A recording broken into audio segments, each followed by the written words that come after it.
Welcome back to our channel, Andy's Little Ponderosa Adventures.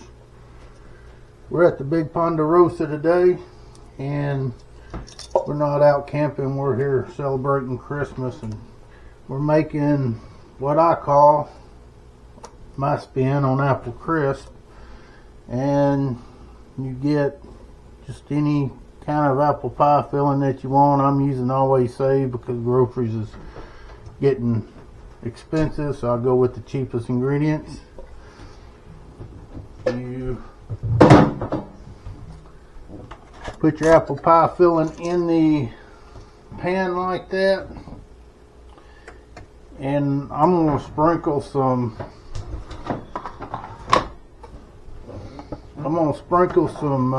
cinnamon on the apples and stir it up so it have a cinnamon flavor.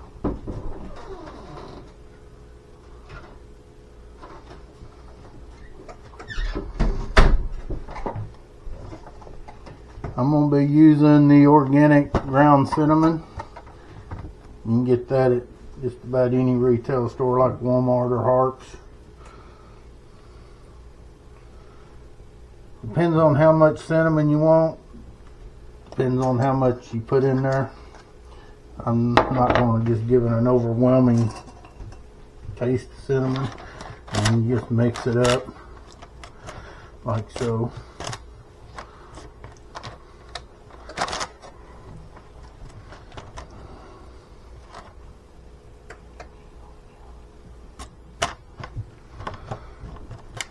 Some recipes calls for oatmeal for the topping of these. I'm not going to use oatmeal. I'm going to use a Best Choice butter recipe cake mix, yellow cake mix. And I'm going to put enough butter in this cake mix to be a dry crumble, so when you stir it, it turns into a crumble. But right now, since I've got the cinnamon on there, I'm going to cook these apples at 350 degrees for I'm going to say about 3 or 4 minutes, and I'll get the cake mix going while we're waiting on that.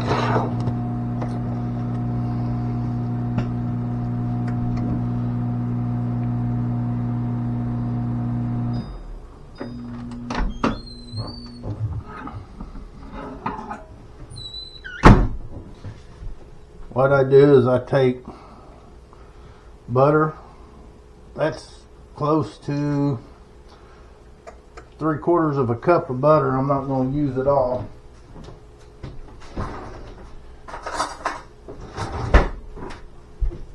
I may use it all, I'm not real sure. We're going to pour this in.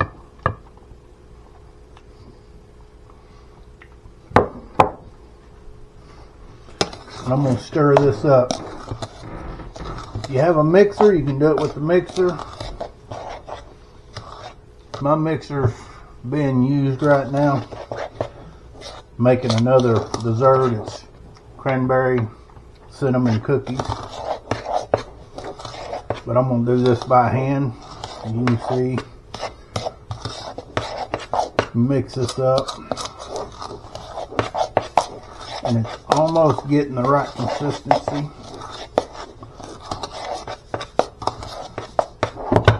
And you want this like a crumble mix. So I'm going to add some more butter to it. And I'll mix that up. The secret to this is making a powder, a dry powdery crumble mix instead of a cake batter. So you want to be sure that you don't put too much in there, and it looks like I've just put too much in there. Maybe not.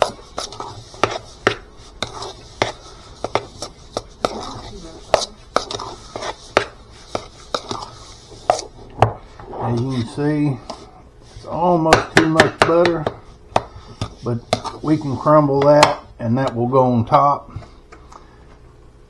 I think I'm also going to put some sprinkled pecans over the top of it.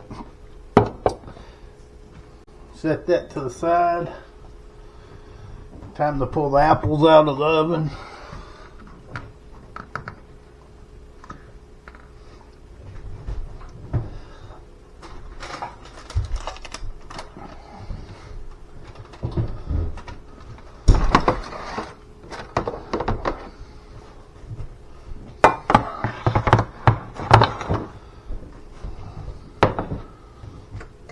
The only reason I put these in the oven because I like the apples to be a little bit softer than what they are when they come out of the can. You cook them a little bit. Spread the apples out. Make sure they're evenly coated.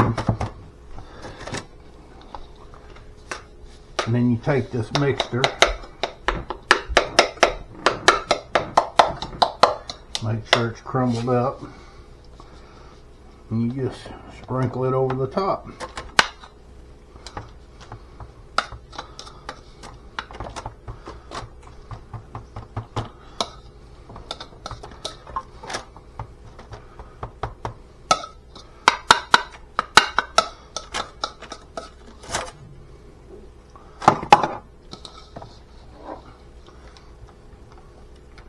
I washed my hands before I actually started cooking this evening, so.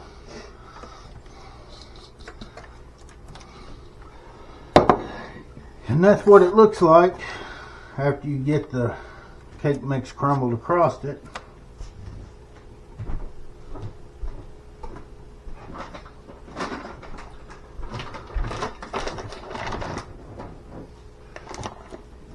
I don't know,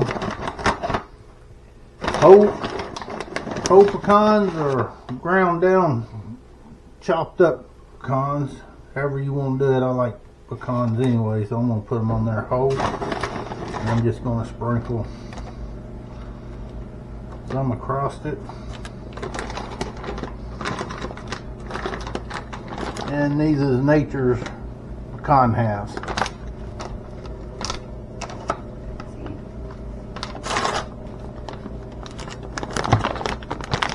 These down here where you can see them. These is just the pecan halves, Nature's.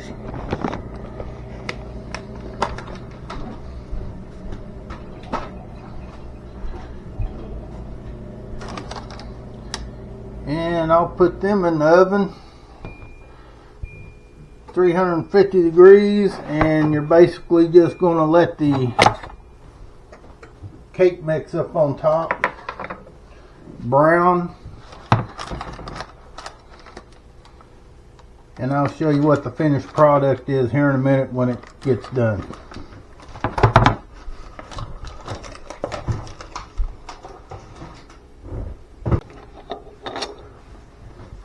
While the dessert's finishing up, we're going to make one of my favorites, and I've made this a couple of times, once or twice before, and everybody that's tried it seems to like it. What we're going to do is we're taking a Kentucky Legend. This is a fully cooked ham. This one's only about 5 pounds. So it doesn't need to be cooked. It just needs to be put in the oven for about an hour or two just to heat the ham all the way through, and to give the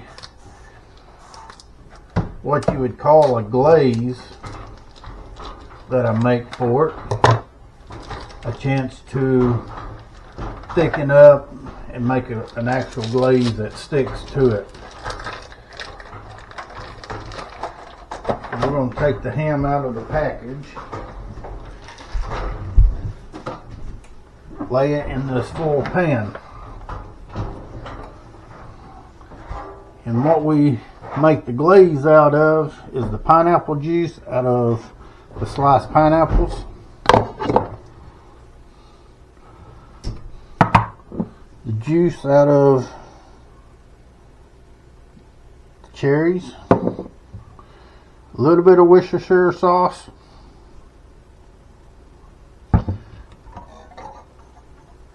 and yellow mustard.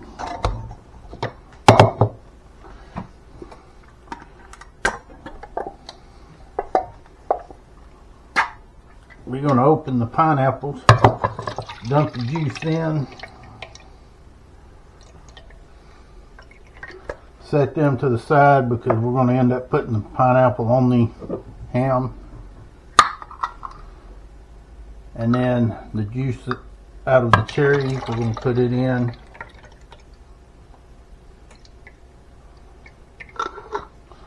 Set them aside. Worcestershire sauce.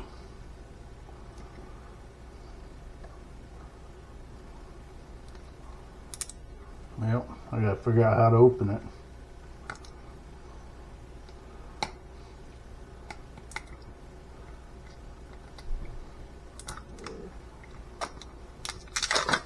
There we go.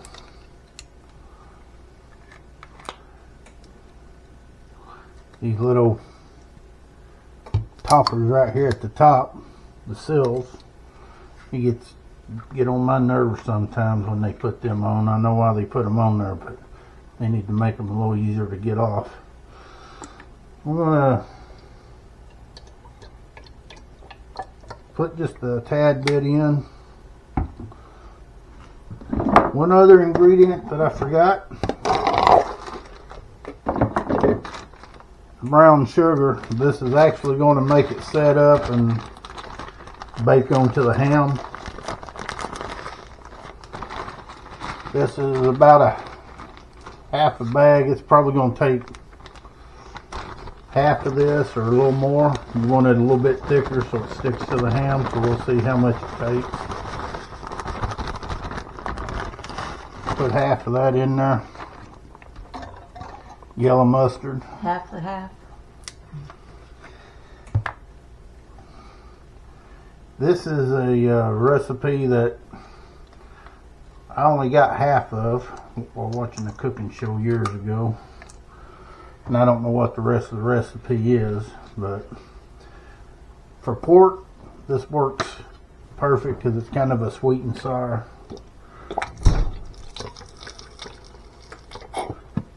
Sweet and tangy taste. And then we just mix this up. I'm going to have to add some more brown sugar to it to get it a little bit thicker. I don't ever measure this stuff. I just kind of go, not with measuring in cups, I just kind of eyeball it. And I also go by taste the way I want it. So y'all could mix it however you want. This is just the way I do it.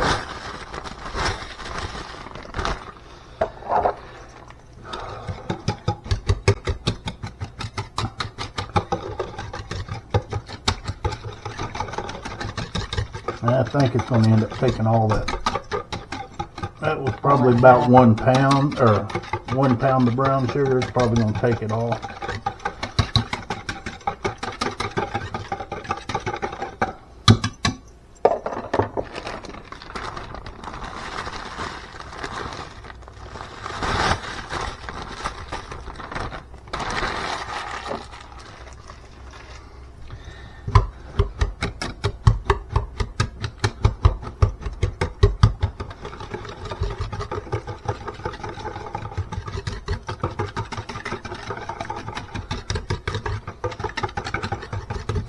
Starting to smell that apple crisp. I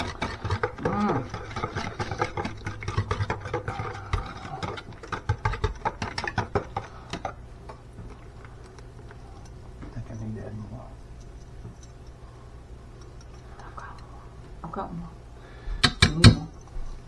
It's in that other container. I may add just a little bit more to get it a little bit thicker. I like it to be kind of a medium consistency, so it don't just run everywhere and run off the ham when we pour it over the ham.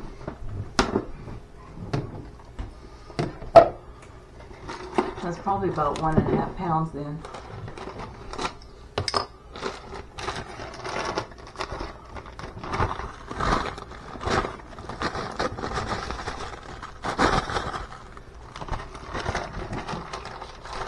You think, man, that's going to be awful sweet, but you know, after the brown sugar caramelizes, and cooks onto the ham. It ain't as sweet as you think it is. It's just enough that you like it, and it gives a ham flavor, but it ain't real sweet that it just gives you a headache or a sugar rush or anything like that. I don't like a lot of real sweet stuff like that. Does it need more mustard?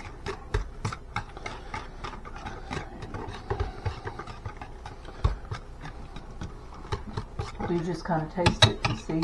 Yeah, I usually just taste it to see. Let me get me a spoon.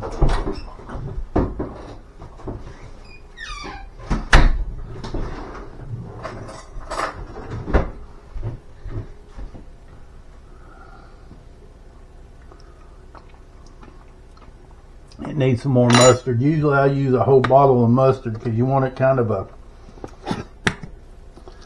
like a sweet and tangy sauce. The consistency on the thickness is about right now. I'm just trying to give it a little bit of a tang, like a sweet and sour, which makes it perfect for pork, because a lot of times people cook pork, they like the sweet and sour.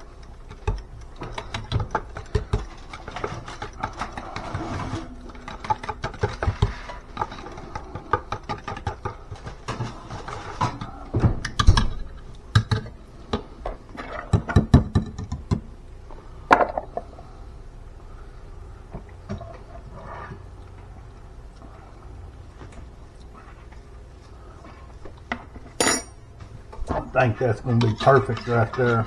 Let me stir this up a little bit more.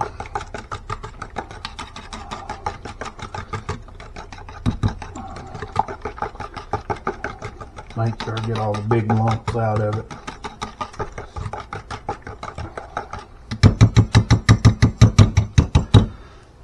Then all we do is just pour it over the ham. Thickness of it, see how it's sticking to the ham? That's about what you want, something that's kind of a medium consistency.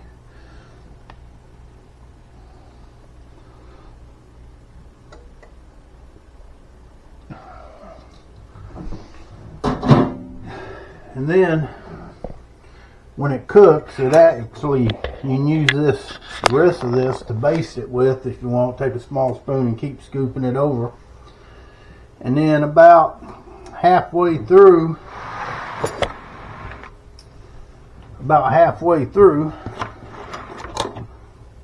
we'll pull it out and put cherries and pineapple across the top just to give it a look. And see, you can baste this when it's cooking. It thins out when it cooks, heats up. But you can just keep basting it, keep it from drying out, and it also caramelizes on the ham.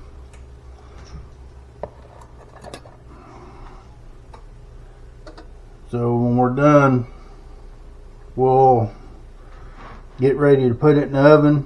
When we're done, we'll show you the finished product of it, and we'll check on the dessert that I got started.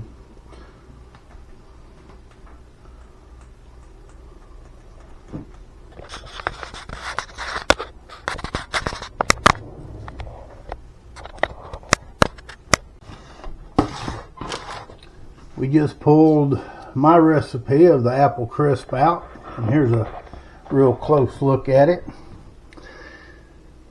The pecans has been browned real well, and the cake mix is browned as well, and it's going to be a little bit crispy on top of that. This is just my recipe to what I call apple crisp. We just put the ham in, so when it's ready to come out in about 45-50 minutes, we'll decorate it. We'll show you at that point how far we got along with it. We also are making green beans and potatoes. Oops. Let me clean my lens off. I steamed it up by accident. We've got potatoes in the slow cooker with green beans. And that is going to be our side dish. And like I said, whenever we get back to getting the ham out, we'll check back on it in a little bit. We'll get back with you on that and show you what it all looks like at a finished product. Here we are. It's about 20 more minutes before it should be heated all the way through. I'm just going to baste it. Make sure that it doesn't dry out. And as you can see, it's running over and sticking to it. It's thickening up some. So what we can do at this point, we can take our pineapple and some toothpicks. By the way, you got to have toothpicks to be able to do this with. I had to run to the store and get some real quick before everything closed down.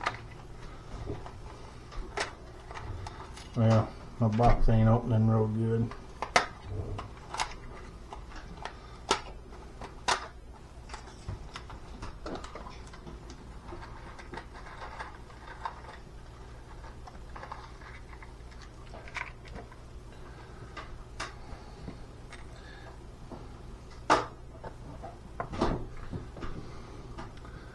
The way I dress the ham up is by putting the pineapples on first,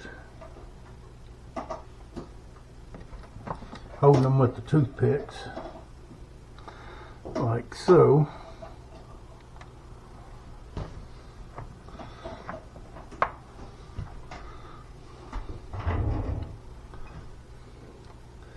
You want to get them spaced out where you can get the majority of the pineapple on it.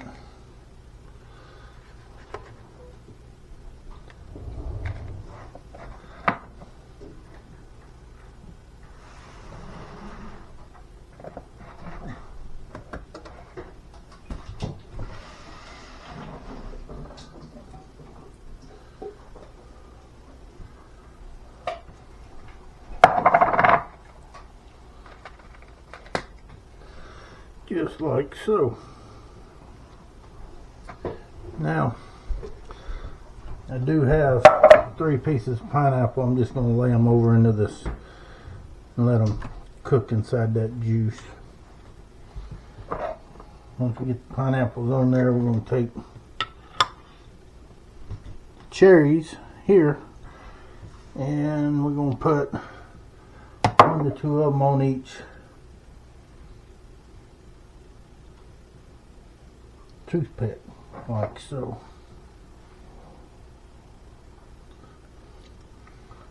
Well, you can sure smell the cherries. They smell good.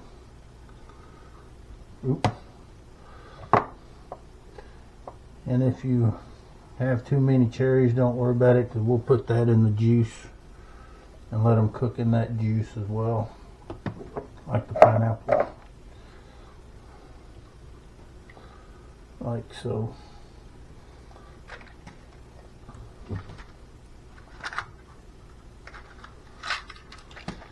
And you can also go back in between the pineapple like this and put more cherries on there, just to give it a little bit more color. You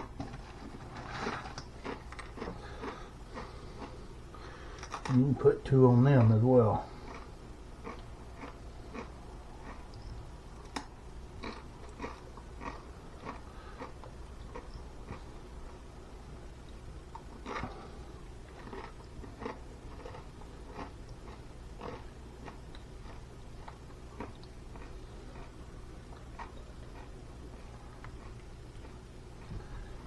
Of course, you can see there's not very many cherries left, so I'll just put them in the juice. The juice will be boiling some and pull the juice out of it.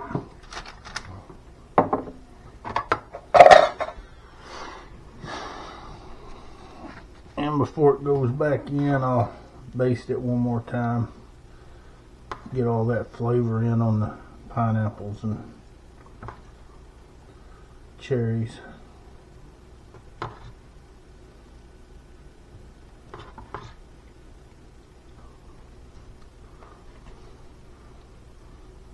And I'll baste this 2 or 3 times more before we pull it out and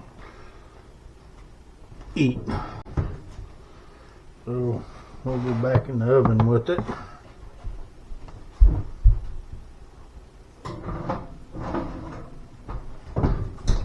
The pineapples and cherries will cook and they'll caramelize and the cherries will become candied. And it's good. Eat them, you pull them off and eat them by themselves.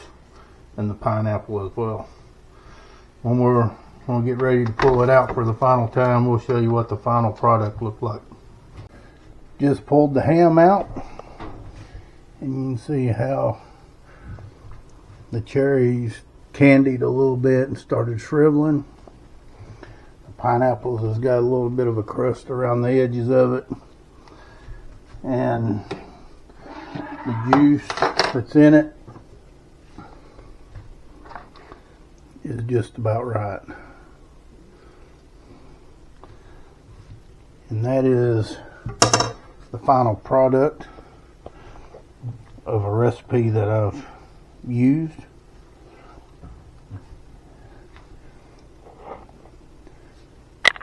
Maybe you can tell me what your traditional Christmas dinner is like, what y'all have in the comments. Until next time, on the next video that we make. Bye. Just wanted to show you what it looked like after we got it cut and on the plates. Some of the best way to eat for Christmas. A little 5-pound ham goes a long ways. Yum. Smells divine. Merry Christmas and have a Happy New Year from us to y'all's families.